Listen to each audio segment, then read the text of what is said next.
In STEM, we did the case of the missing map. It was about a shipwreck. A part of the ancient map went missing. We think it was Shipwright Neff and Dr. Smart. Here is our evidence.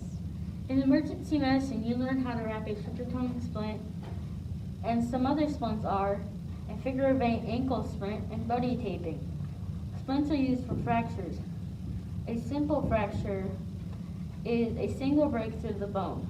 A closed fracture is a fracture that does not break skin, and many others.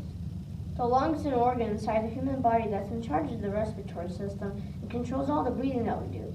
We made a model of the lungs and learned how it becomes a collapsed lung.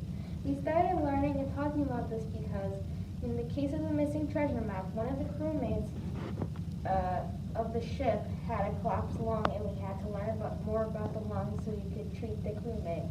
The treatment options are to close it or weaken the lung itself. Well, I'm going to talk about why we had to build the M-bots. Our shipmates were stranded on the island. It was unsafe for humans, so the M-bots were put up to the challenge. Now I will show you the M-bot. Here are the motors, and this is so the front doesn't just fall forward, so the M-bot can drive. And then right here is what controls the M-bot. Now I will let my friend explain how we programmed the M-bots.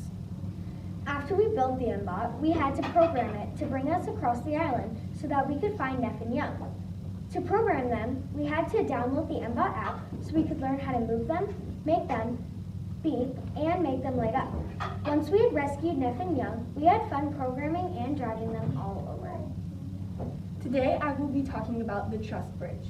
The truss bridge helped our M-bots get across the island when it was flooded to help our sailors get food. We built them out of straws and paper clips and put paper at the bottom. Next, we spread tables apart and drove the M-bots across to see if the bridges would work. And sure enough, it did. So our sailors successfully got food. We are part of the medical examination group. If you come to our program, Pathways to STEM, you can learn about medicine. For example, you can dissect a calf's heart to learn about how it works. You can also learn about snakes and their venom.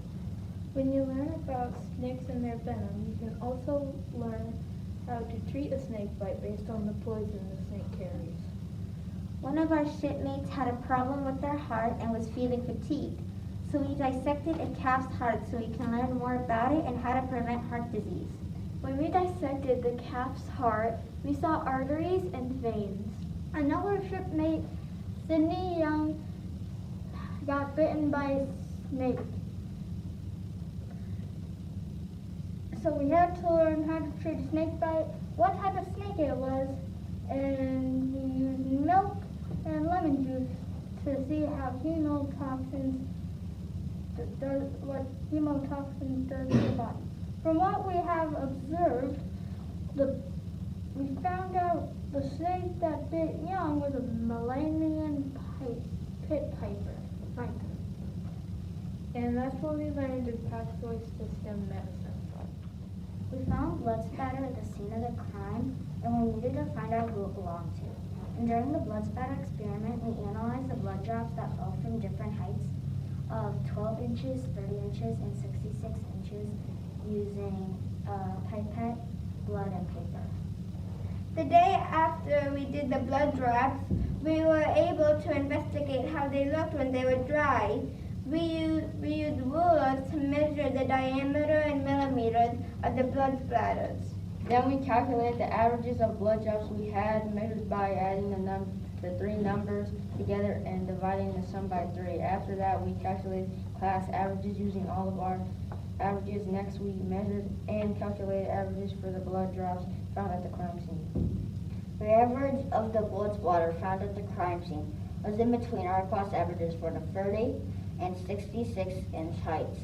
We concluded that the blood likely fell from head injury. Shipwright Neff had a gash on his head, so we believe the blood at the crime scene came from him. Hello, I will be talking about the light patterns.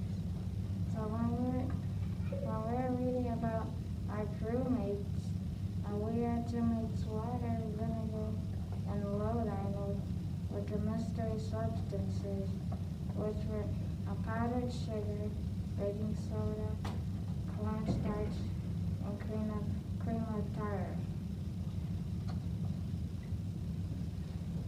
Now the cornstarch was the mystery powder, so the cornstarch was found at the scene of the crime. We used cocoa powder to make the fingerprints. Then we took tape to peel off the fingerprints the cocoa made. Next, we gave our results to the CSI lab. Then the CSI lab gave the criminal's fingerprint. After we were looking at the suspect's fingerprint, the fingerprint looked more like Shipwright Neff's and Dr. Smart's fingerprint.